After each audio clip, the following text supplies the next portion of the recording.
What's your favorite American fast food restaurant chain? Oh my God, I don't eat fast food. Have you ever had fast food from a fast food restaurant? In-N-Out. In-N-Out. Oh, I mean, I turn a blind eye to that. That's nice. Yeah, it was in Santa Barbara. Okay. And it was invited by Julia Child.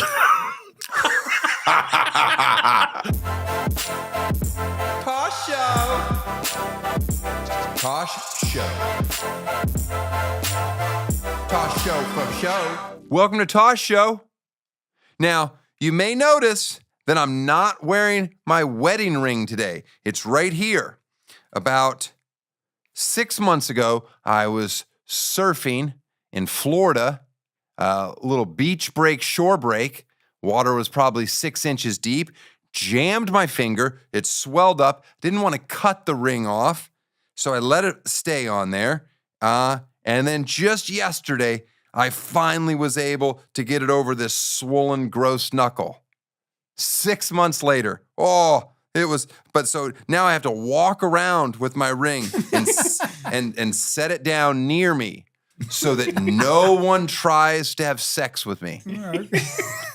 I got to do it. My wife's like, you better put it near you so that it blocks all the vagina from engulfing your penis. Anyway, can you tell? Does that look bad? It hurt. Oh, stupid. It still hurts. Whatever. I'll get through it. I've been sick too. Eddie, how you feeling? I'm feeling pretty good. You were sick for a while there, huh? COVID over the break, yeah. Oh, man. That's a shame. Well, at least you're not on a ventilator. All right.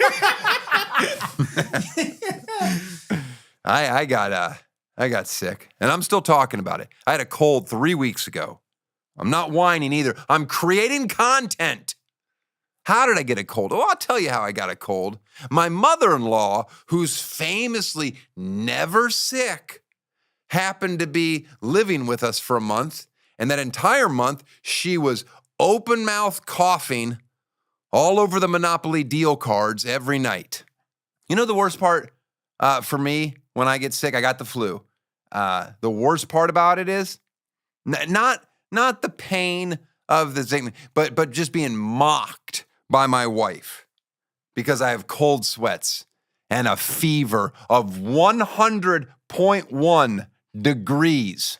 That was my fever. Oh, I was on fire. I kept saying, I was like, call an ambulance.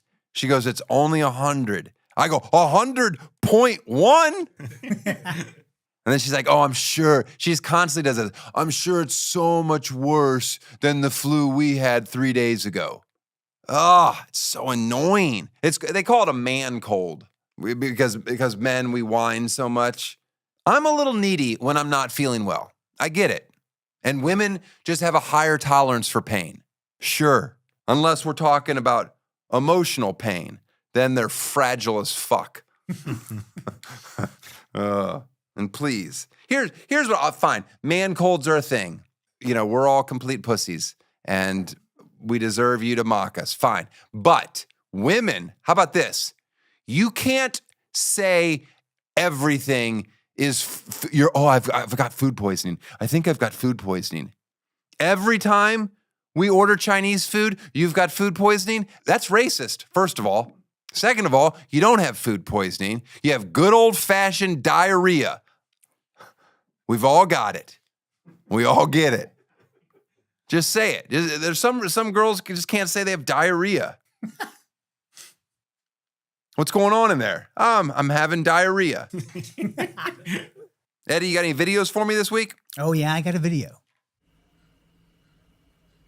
Be careful not to burn your tongues. I'm sure her father is very proud, if by some miracle he's still around. Now, if you're just listening to this podcast, know that you can head on over to our YouTube channel and check out the links. That's what we do there. Let's get to today's guest. You will notice the set's going to look a little different. It was we had a different table, and we didn't have lights. The backdrop was a bit different. Okay, we shot all these interviews out of order, and this was one of the very first interviews before we got our shit together. Today's guest is a world-renowned chef who happened to create the greatest chocolate chip cookie. I'm in. Enjoy. Tosh Show. My guest today is a very accomplished French chef who started his career in Paris, then worked in numerous Michelin-starred restaurants around the world, now hangs his apron in Los Angeles, which is why I'm talking to him today. Bonjour, Rémi. I'll be your host, Daniel. Can I start you off with some bread or our signature cocktail? Yeah, I'm good right now. What are you? Are you a one kisser, two kisser, or do you go three or, Well, or it four? Well, it depends where you're from. I understand. What are you? What are you? Three? So it's a 3. But, in my family, the part of France I am, it can go all the way to 4. But it's too much. It's too much. It's too much. Four kisses is so long. Yeah, exactly. Especially if you don't like your family member. You're like, oh, come on, get away from me.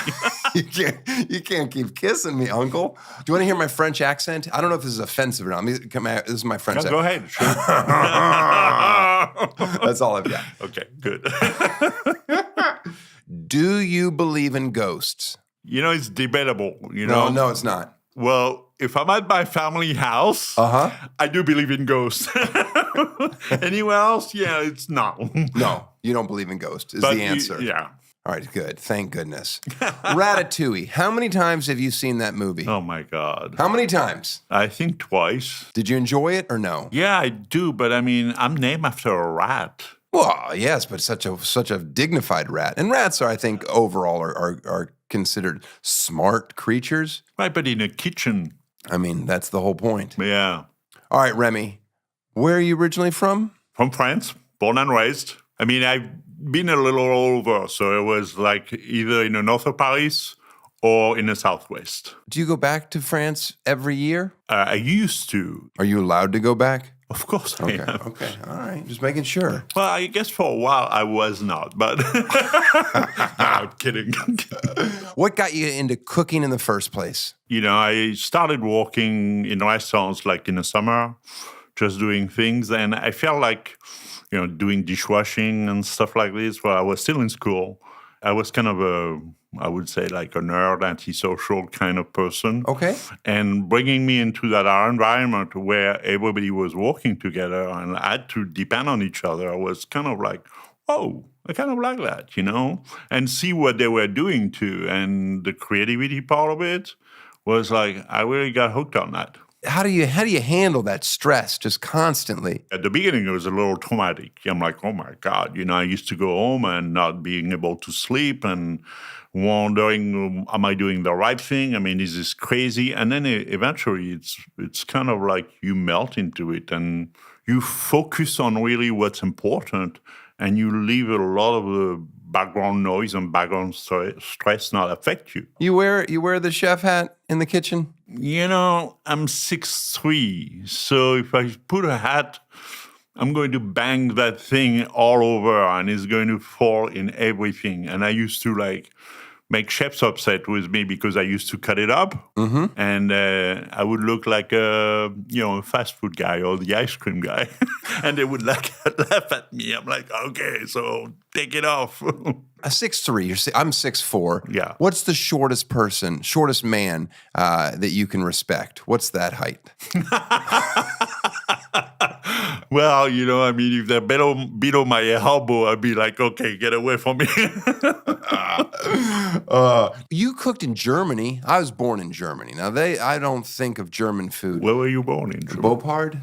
It's small. Frankfurt, near Frankfurt. Well, I worked near Frankfurt. But the food in Germany. So it was a French restaurant. Okay, thank goodness. So it was a small, one Michelin star restaurant. One thing that I really enjoyed in Germany was, how methodical and organized everything is. Oh, yeah. I think they've taken that to another level. Oh, yeah. Got them into trouble a handful of times. Well, so me too. But that was a fun part, though. The food was great. It was my bases were covered. But what I learned was their organization, their way of thinking. They were always re-questioning themselves about doing things more efficiently and better. How long have you been in the United States? Since 84. You went to New York first? Yeah. How was your time in New York? Great. Oh, my God. In the 80s, New York, fancy restaurants. How much cocaine did you do? None. How much cocaine did you see? A lot. Did you? Oh my God. I mean, yeah, when people ask me about the story about the restaurant world or even New York in the 80s, oh, it's not a joke. It was beyond belief. Even for me, I was like, whoa. Did you drink? Yeah, drinking I did. I mean, like a lot of chefs, they've We got drank. a bad reputation Yeah, of a little too much. I never got to the point where it was a problem. Mm-hmm.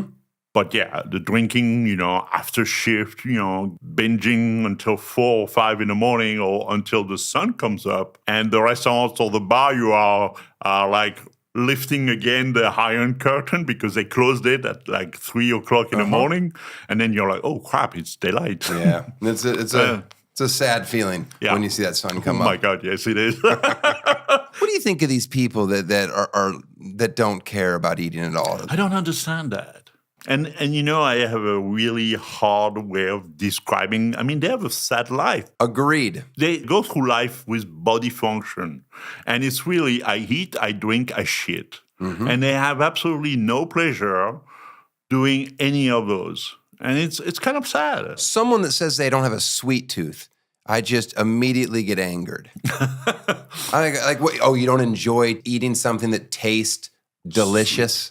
I mean, the thing, sweet, fat, all those salty. I mean, this is what triggers all your emotion, So yeah, if they don't like anything, it's really strange, When you were in New York, it was when you were a sous chef there. That's when you stumbled upon your chocolate chip cookie recipe. Am I right? So the chocolate recipe is really Jacques Torres, and I improved with him and on stuff. Yeah. Who was the one that deemed it the greatest chocolate chip cookie in the world? Who gave it that title? I think at the time it was the New York Times.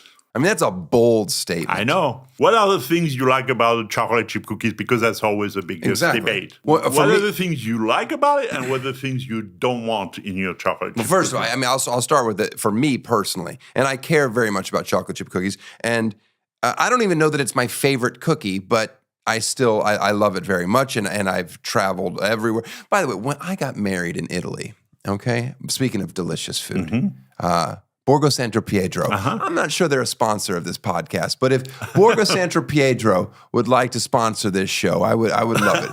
I had a beautiful wedding there, and they also liked that I came there and I dressed in costume. Me and some of my friends, we dressed as old tennis players from the '70s with wigs and everything like that. We just like with wooden rackets. I can see this. I'll send you a photo. You'll love it. Anyway, my wife one time got forwarded an email that wasn't meant to come to us. That was them writing about our wedding, and they're like, the Americans want biscuits, and they were just biscuits. They call cookies biscuits, and it just made me feel like I was such a trashy little person because I wanted a cookie. Anyway, for me, what makes a perfect chocolate chip cookie? The simple thing is, I can't have a crunchy cookie. Okay. I'm not if a cookie is crunchy, there's no way it's the best cookie in the world. Okay. I don't want a crunch. You make crunchy chocolate chip? So let me ask you this: you want the core of the cookie to be soft? Yes, but I'll be honest with you, I want everything soft. Rarely is a cookie out of the oven better than before it went into the oven. That's my 2 cents. Listen, but that's the thing. Anybody says it's the greatest in the world. It's like, well, there's different. I know. Everyone has different tastes. I agree. And I'm an idiot, so mine shouldn't count. I never agree on the best of this, the best of that. But hey, you have to play the game too. And now, in general, do you feel that you have to be extremely patriotic to your homeland? Do you have to say that French food is the best food? No, I'm not. Because it's not, right? Well, there's a lot of good stuff. There's great stuff, but it's not the... But it's not, French has elevated the notion of going out and restaurants and conviviality and all this to a more, how would you say, broad thing, So we advertise it better than other countries. Oh, when I'm in Paris, my wife gets so mad because people speak to me in French and speak to her in English. Because I know how to blend. I know how to blend and be Right. I even had a person that I was staying with. He goes, "Oh, every day I tried to dress," and he goes, "Oh, today you look like a true Frenchman." I'd be like, "Oh, I'm very excited to hear that." I love France. They like to eat too late. I don't like that. Right. I like to be at a restaurant right when they open, 5 o'clock. Which is not happening in France. No, that's insane. So to have dinner at 10, 11, that's not good for me. It's my stomach. I like food to sit for a little bit. Right. I spent time in France. The last time I was there, I had a French chef give my wife a class, and all I could, the food was, she made probably the worst meal she's ever made. It was unacceptable. I got some video of that, I'm sure. The one thing that I took from him, he just constantly kept telling her to clean up while she was cooking, and I respected that. I was like, yes. He's like, yeah, you clean while you cook. Is that what you Right. want? And I just was like, good, listen to this. You clean as you go. Uh-huh. That's right. Let me tell you about a restaurant in France, in Paris, that I ate at, and I want you to tell me I'm wrong. I had to go there. Septine. I know Septine. It's a hard restaurant to get into. Right. Not a lot of Americans sitting in there. True. And I'm sitting there, and I'm like, okay, I want to experience this. I'm very open-minded. I enjoy good food. It was too much. It was too much for me.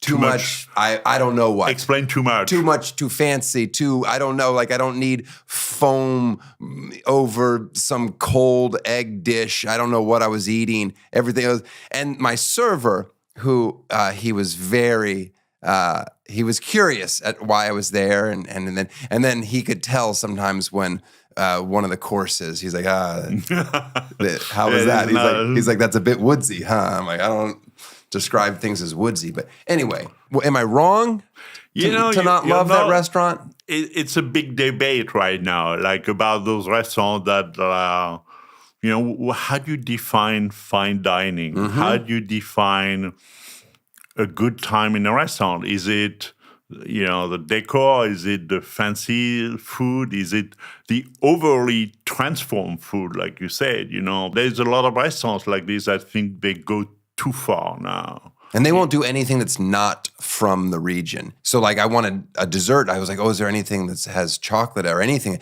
No, because chocolate's not from France. So I'm like, okay. Yeah, that's a little extreme because, Right. Are you going to deny, a fruit because it's coming from Spain or Don't get them started on Spain. What's the most expensive meal I've ever had in my life where I was like, oh, I really did not enjoy that at all? How come there's no good Mexican food in France? Yeah, you're right. I think it's changing a little. Is it? Yeah. Do you like Mexican food? I do. Oh, it's so good. I do. Can you handle spice? To a certain level, definitely more than an average French person, which have absolutely no tolerance whatever for spice. So yeah, I've traveled, so I've learned how to sweat it out,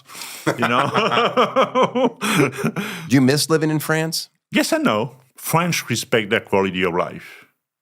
They'll fight for it.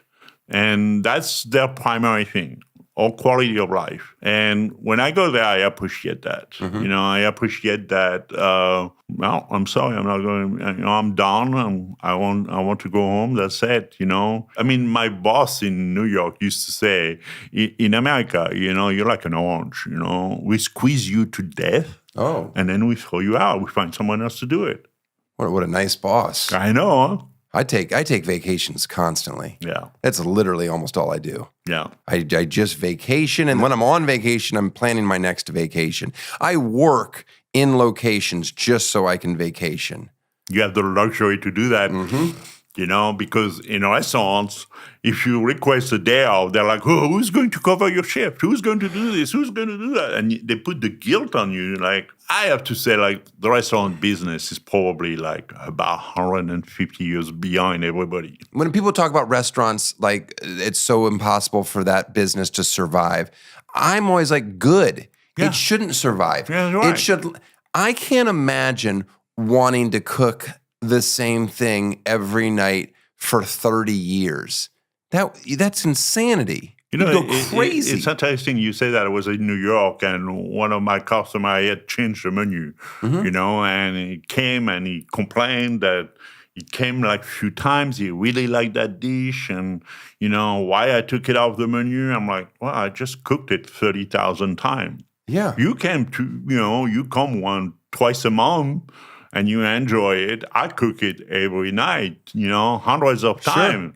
I'm like, I'm done. I'm tired, So I think that's the situation in the restaurant business in general in America. I don't think the system is viable anymore. It's always you have to do it the cheapest way, the most efficient way. You don't care. At the end, who suffers is the staff, the staff and the mall. Honestly, I think there's way too many restaurants in general here. Well, in Los Angeles? Yeah, sure. anywhere. Well, see, I live out, pretty far out in Malibu, and there's just a small group of restaurants, and anytime one of them closes, I get excited because I'm like, good, there'll be a new restaurant. Exactly. I'm tired of eating there anyway. Yeah. You worked at Baccara in Santa Barbara. That's right. Back when Baccara was nice. And I know Baccara is not a sponsor, and I don't care because ever since the Ritz-Carlton took over, you've fallen off. I don't want to be there anyway. I'd rather stay at Sandra Cedar Ranch or something like that. Anyway, do you like Sandra Cedar Ranch? Oh, it's beautiful property. It's so beautiful. Oh my God, it's a classic. And you get your room there, and everything's included. Your meal at the restaurant and everything like that. So that's when you start ordering like a crazy person. I got to get my money's worth. It's so expensive. You worked at Baccara. How long did you work there? 4 years. Uh-huh. I mean, Did you come from New York to directly that's there? Right. That's right. See, that's a good switch. You were you needed that. After New York, like the squeezing of the orange, then you come to Baccara and you're just you go from 8 million people to 80,000, it's like you hit the wall like full blast, I mean, I used to, finish work and try to get a glass of wine somewhere in town and it's like 9:30 and everybody's like, oh, we're closed. Yeah. And I'm like, what? It took me a while to adjust. You ever read a nasty review about yourself? Oh, yeah. Oh, what's the worst thing you can remember? That was written by Gail Grain, who was like a really famous food writer for the New York Magazine. I mean, very well respected. And there was a time I was at the Cirque, and we did a beef cheek ravioli. This is the story of Ratatouille. Go on. Okay, and you're going to like this. And she wrote a review, so it was not for me personally, but for the restaurant, because I was a sous chef there. And she said that out there, they had to serve her beef cheek ravioli. It's basically the equivalent of dog food. And like 2 years later, Mario Batali opened Babbo, and one of his signature dish was a beef cheek ravioli. Okay. And she wrote about it, and she raved about it. Okay, so discredit the review I immediately. was like, oh my God, I got crazy, Years after that, she writes a review now for me as a chef, a Montrachet. So it was generic, and I was doing an event in East Hampton, and she calls me because she was going to write a review, and she wanted to do a fact check. So she's like, hey, Rémi, how's everything, blah, blah, blah. And I'm like, I don't want to talk to you. She's like, wow, I don't want to talk to you. I'm still upset about something. And she's like, wow, you remember when... Dog food. Yeah. You remember when I was at Le Cirque and you wrote that review and you said that we served you dog food? And she's like, oh. I'm like, yeah, a beef cheek ravioli? And then like a year and a half later, you like rave about Mario doing the same thing at Babbo? I'm like, come on. I love that you hold a grudge. I love that you hold a grudge. I mean, it was a nice way, I was not really mean, but I wanted to make my point. You made your point. I made my point. And what did she say? She apologized. Oh, there you go. Yeah. Food allergies. What do you do when someone gives you a laundry list of things that can't be in their food? I remember there was a lady that came to a restaurant where I worked, and the server comes in the kitchen and goes, chef, I need to talk to you. I'm like, okay, what's the deal? And he gives me like a little, kind of like a large business card laminated. He had the name of a doctor on top. I mean, it looks like very official, but who cares? And I didn't call the doctor. No. And there's like 17 ingredients listed. Don't go to a restaurant. He's like, what do you want me to tell? I'm like, no, I'm going to go tell. So I went in the dining room and said, listen, I'm really, I have to apologize, but we're not going to be able to feed you tonight. And we cannot even offer you a glass of wine because you say you're allergic to alcohol. So we'll be happy to give you a glass of water. Right. And stay with your friend. And she was a big party with 7 people, Okay. And she started making a scene. I go other places. They try to accommodate me. I'm like, listen, they can do whatever they want over there. You should have gone there. And she looked at me. She's like, you're serious? I'm like, absolutely. And as I turn back, I hear our friend going, it's about time someone is calling you bullshit. Ah. I was like, Good. I dated this girl, just an amazing body. I mean, her last boyfriend was Hugh Hefner, okay? Yeah. She had huge shellfish allergy. oh, that's good. Very dangerous. Yeah. Has the EpiPen with her at all times. Yeah. Where do I take her on our first date? Oh, a nice little seafood shack restaurant. No way. Yes, I do. Yes, I do. I want to see where I'm at in the relationship. What does she order? A baked potato. That's a true story. Oh, man. Why do you hang out with my friend John so much? I know. I don't understand the relationship at all. He's a good guy, I mean, sure he's a good guy, And but still, it doesn't make any sense. A French chef, and then John, this guy from Ohio. He loves food. Well, sure, yes, he does. He does. And, And that's all you care about? no. I mean, the guy actually cooks for me. Can you imagine? Do you enjoy eating when someone cooks for you, or is it? Now, this is the best part. Mm-hmm. Because I think most people are frightened by cooking for me, Sure. And, for me, when they cook for me, I'm like, oh, I'm grateful. They appreciate me. I appreciate them. I mean, and it's not the end result. It's the conviviality. It's being together and, sharing a meal. All right. What's your favorite American fast food restaurant chain? Oh my God, I don't eat fast food. Of course you don't. You know what the answer to that question is? None of it. It's all horrible. That's right. Have you ever had fast food from a fast food restaurant? Yes. Which restaurant? In-N-Out. In-N-Out. Oh, well, I mean, if you're now that you say that out loud, it's like, I turn a blind eye to that. That's nice. Yeah, it was in Santa Barbara. Okay. And it was invited by Julia Child. How messed up is that? That's amazing.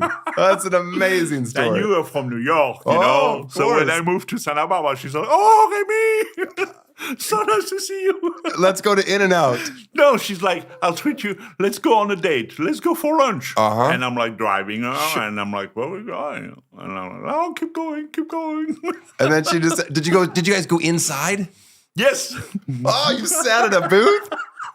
They give you little hats. You could have worn one of their little hats there. Yeah, but the best part is like, there are kids in there. And then you have no clue Of course. who Julia Child was. So only the older people, like the parents or whatever, they're like, oh my God, it's Julia Child. So good. And I remember the lady, because I paid, I'm like, You're such a gentleman. yeah, I mean, come on. And but the person at the cash register like, your grandma forgot a cup for the soda. Oh, your grandma. I was like, but I mean, she was as tall as me, She was like 6'1" or 6'2". Oh, yeah. She was a giant woman. That's great. I remember her coming in the kitchen, like in New York, once, and she's like, "Oh, Amy, I love you. I could marry you. You are one of the few cook who still cook with butter." That's good. She was a character. You ever eat at a buffet in Vegas Yeah, I have. with Julia Childs? You have to be able to experience all those big, like I said, those big American things. Mm-hmm. I cannot say I've been to Vegas and I only eat in 3-star Michelin star, which is nice, but I also have to experience, okay, what is the big deal with the buffet, And how was your experience? Oh my God, it's almost disgusting. I mean, to see this. You think that's disgusting? When I used to start working in Vegas, when I was a young comedian, I loved it. No, I didn't get to eat at the buffet. I had to eat in the buffet in the basement with all the employees. The employee and cafeteria. it'd be like the women with the headdresses on coming through, and we're all just shoveling food onto our plates. And I was like, this is as sad as it can get. But I would do it because it was free. Exactly. Like, do you eat sandwiches? I do. I love a sandwich. A good sandwich is good. Oh, I love a sandwich. But it has to be like the right proportion, the right texture. Perfect bread. The bread is the key, because if it's too hard, you cannot bite it. Yeah. What do you think of wraps? Wraps upset you? Yeah, wraps is dumb.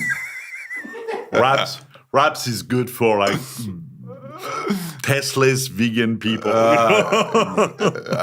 Enough said. You're a personal chef now? Yes, I am. Do you prefer that? I mean, it was never something I really wanted to do. It was the fact that the pandemic hit and whatever I was doing, like hit the bottom, like everybody else. And I was lucky that this person came and said, "Hey, you pay your dues for a while. Come with me, I'll help you." All right, well, let's talk about this. I want to talk about the personal chef. I want to know what's accessible to people and what's not. How many meals are you cooking a week for them? Are you there every day, 7 days a week? You there 5 days a week? 3 days a week now. 3 days a week. All right, so you're open for business. You could take on another That's account. right. Like if I wanted 3 meals a week, a nice dinner, entree, the whole nine, nice fish. I wanted you to do the shopping, everything, dessert and everything like that. What am I? And for 4 people. Let's say the cheapest would be 700. Okay. It could be a lot higher. Oh, sure. All right, so about 700. I'm going to be on the cheaper end. I feel my tastes are probably on the cheaper end there. And you do present it and serve it or no? So it depends. Some people want it plated because they want a fancy dinner. They have, really high-profile guests, like my boss, Okay. Once he has high-profile guests, so everything is plated. I have servers. I mean, we do the whole thing. When it's family, we do it family style. Okay. When it's just a family, we do Is it your family client style. a celebrity? Not per se. Okay. I mean, he's a very successful business person. Business. What kind of business are they in? I would say biotech, software. Okay. Yeah. I'm no longer interested. Yeah. Your specialty is fish. That's what I like to cook best. Do you do all the shopping? I do. Where's the best place to get fish in LA? I mean, it really depends what you're looking for. Shrimp cocktail. Who doesn't like a shrimp cocktail? I don't. That's just, order a shrimp cocktail. That's disgusting. Everyone talks about like, oh, this is the perfect chef's kitchen. What do you actually want? What's a great kitchen for you? Have you seen John's kitchen? John's house is there. I get lost. I can't imagine the footprint of his house is so confusing to me.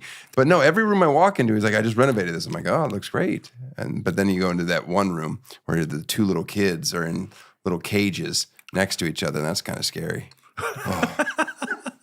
Having twins, that is. I had twin sisters. Did you? Oh. Older or younger? Older. I guess that might be a little bit. No, it was not cool. No? Because I was like... A toy? I was a toy. For a while. Oh, that's good. Do they enjoy your cooking? Yeah, they do. That's good. No, everybody in my family enjoyed my cooking, that's for sure. Do they force you to cook when you guys get together? They don't force me, but I feel like they're not always culinary inclined. I mean, they appreciate good things.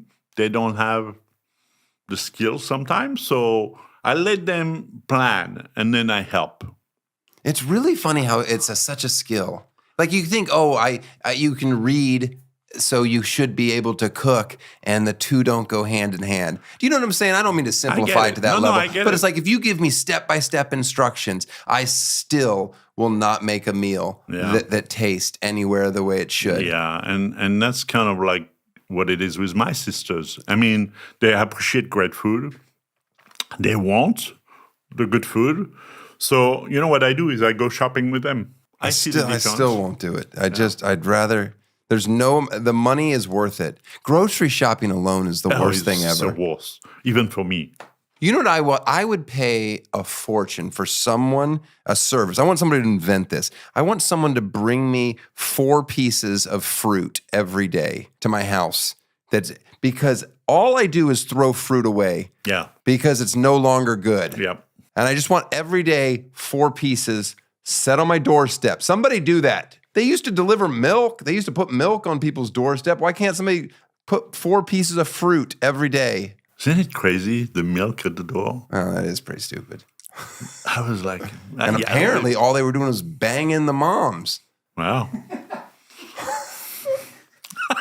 It was a good, no wonder it was a good gig.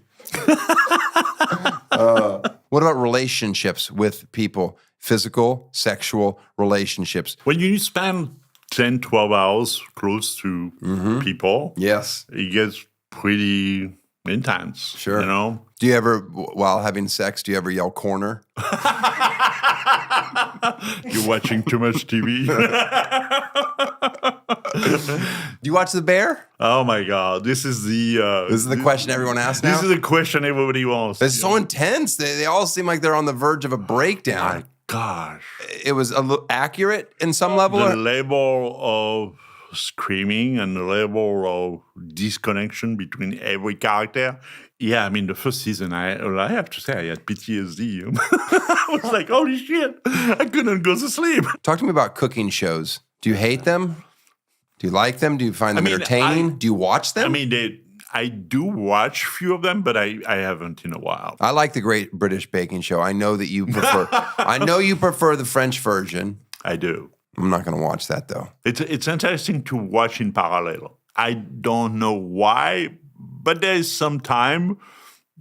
The British version, I'm very impressed, and sometimes I'm like, come on, you shouldn't even put this on TV. Well, I mean, it's a sweet show. Right. Just rarely is there a show where everyone's positive and nice to each other. That's true. It's not about insulting. And then for goodness sakes, that Paul Oh, my Hollywood, God. he does a handshake, and that's the biggest deal in the world to Right. people. Right.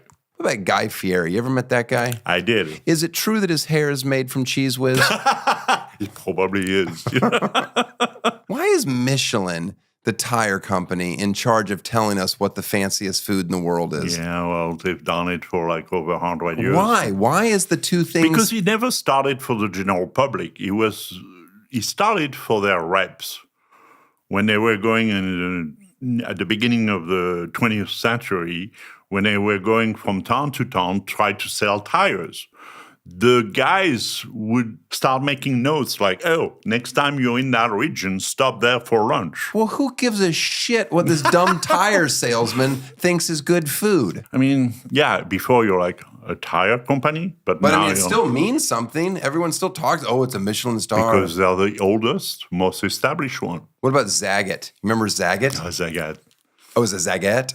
I think woke culture canceled that. I mean, it's my accent. No, Zagat. it's, But yeah, I mean, Zagat was pretty good because you had a rating for the service, you had a rating for the ambiance, the decor and all this, and you had a rating for the food.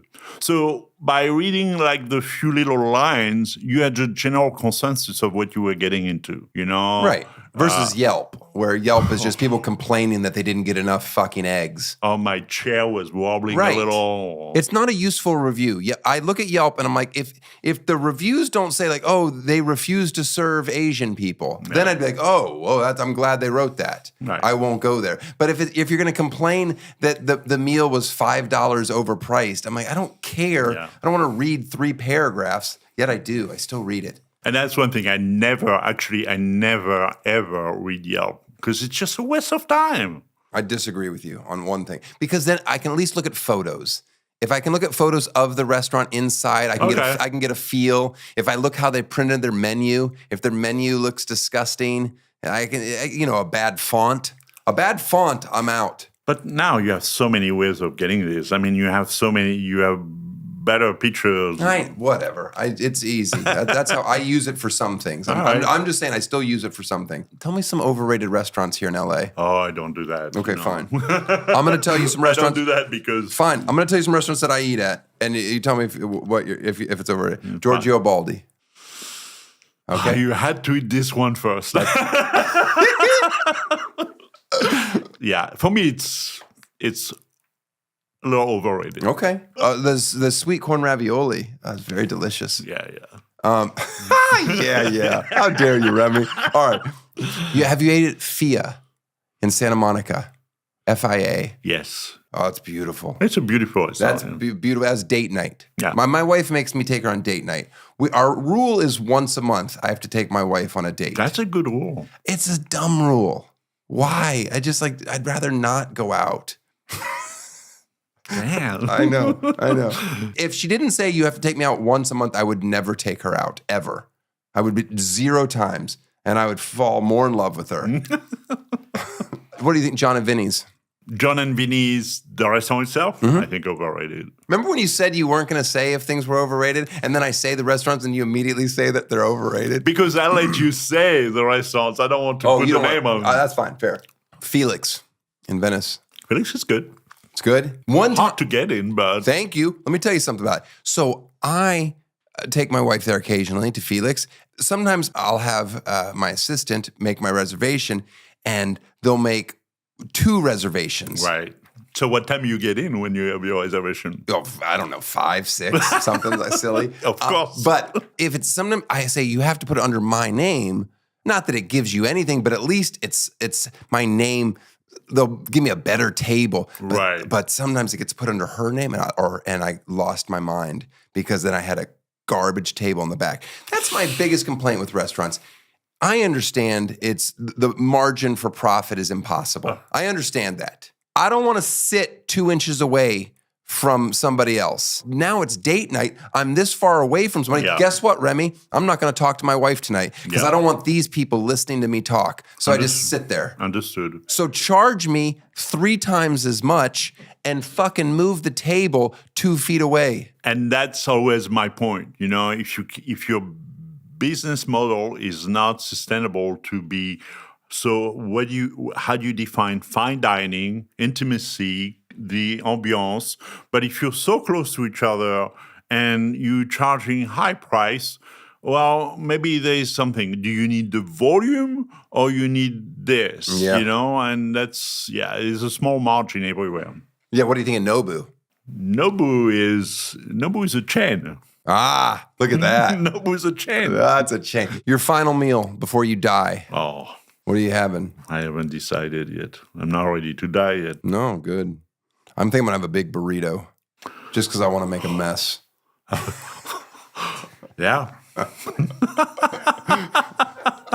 I never heard that. What about chili? Do you ever make chili? Yeah, I do. I love chili. Yeah. I'm just feeling you out for things I like. You ever make a brookie? I have. You've made a brookie? I have. That's the stupidest thing. I know. I still don't get it. What are you talking about? You don't get it. It's a brownie and a cookie. It's a brookie. Yeah. Do you ever make a Queen Amman? Queen Amman? Yeah. Are they difficult? They're tricky. I mean, I wouldn't say difficult, Okay. but yeah, just a lot of sugar and butter. I know. I eat one once a week. Okay. At the farmer's market. I go to the farmer's market and there's a pastry person there and I get a right. Queen Amman and I'm like, You're good for the weekend. no, just for that day. You get sugar. See, I come from a line of sweet tooths. Okay. My grandfather was a baker. All right. Had a bakery, had a couple bakeries, and my dad bakes, and I've always enjoyed baking, and I've always every meal I have, I can eat a dessert. No matter how amazing a restaurant is, if their dessert menu doesn't appeal to me, rarely am I interested in going. Really? I need to know that the dessert dessert is going to be delicious as well. Wow. Well, I mean, it makes sense. This is how you hand the meal. Yeah. In a restaurant, especially, I feel for me, the last thing, either the little petit four, the mignardise, or the dessert, that you're right, that's what's going to set it up. Because if you put all that effort to do the beginning and then you end up on a whoop note, it just kills it. Every Asian restaurant, horrible desserts. I know. What's up with that? That's too funny. All right, tell me about your famous cannelé. What about the cannelé? First of all, what the fuck is a cannelé? What the fuck is a cannelé? It's nothing. It's kind of like a Cuyanan of Bordeaux. It's very sweet. Mm-hmm.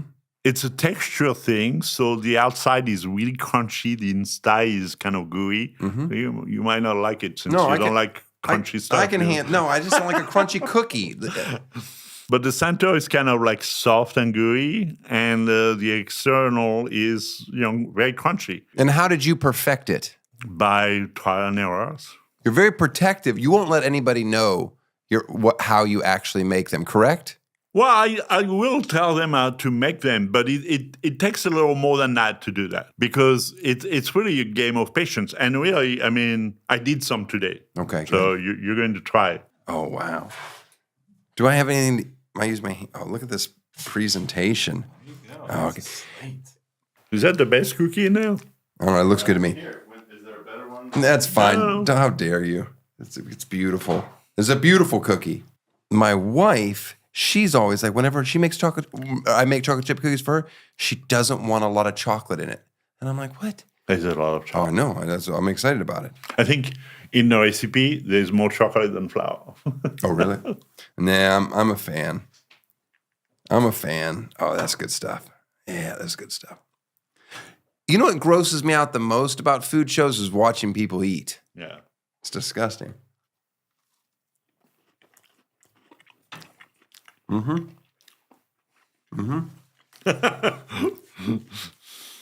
You know what you're doing? Yeah, of course. What an amazing cookie.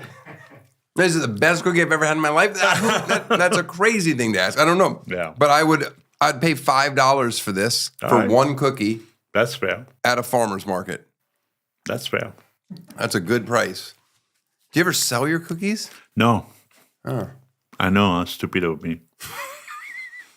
All right. Now this. How are you supposed to eat this? Are you just supposed to bite it? Yeah. Anything fancy? What do I need to know about this? It's very crunchy outside. And it's going to be like pudding in the inside or no? Is it going to spill? No. No. Do I need to cleanse my palate before with some If water? you like to. I don't know. I mean, yeah, you don't want your tongue to be coated in chocolate before you do that. Yeah, I don't even know what I'm about to taste at all. What if I don't like it? You don't have to finish it. Or you do. Oh, the smile. I like it. I love it. Here's the thing. I could eat nothing but dessert until I die. Yeah. And just like, see, I know my life wouldn't be long. But you'd be nice. Oh, it'd be nice. Yeah, that's really good. That's really neat. Well, you've got it. Listen, thank you very much. This is exciting. Chef Rémi, this is the way to my heart. A chocolate chip cookie. I appreciate everything. Thanks. Thanks, Danielle. Okay. That was 4. Family. Tosh Show. That was a great interview. I want to thank Rémi. He's an amazing chef. Had him over at my house recently. He kicked your water bowl over. That made you very mad. He doesn't drop a lot of food either. That also upset you, Carl. My dog Carl's with me as always.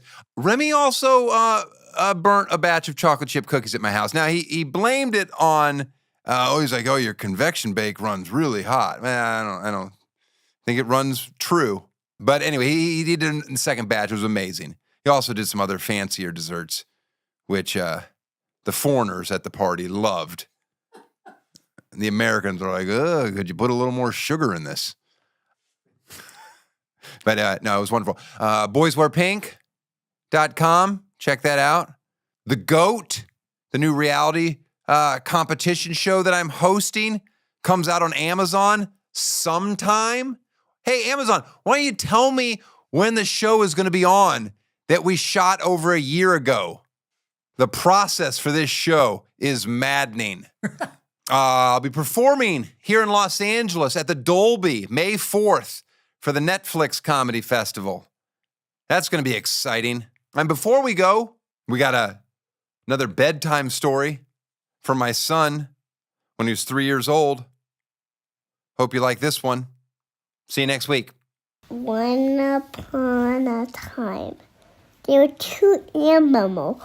They were a sea otter and a sea lion. But they didn't know how to swim, so they got on a sailboat. Then they watered the sea, and then they couldn't because they were both not happy. Because they were mean animals in the ocean. They went through the ocean. Then they saw alligators. But then they went to Malibu and swam in the ocean in Malibu. And it was just poaching. But they saw a sea rat and it ate them. The end. But You can't say the end and then but. That story was crazy. I liked it that though. story was the pieces. I liked it. That was a good story. Thank you for that one. Okay. Tosh Show. Tosh Show. Tosh Show for show.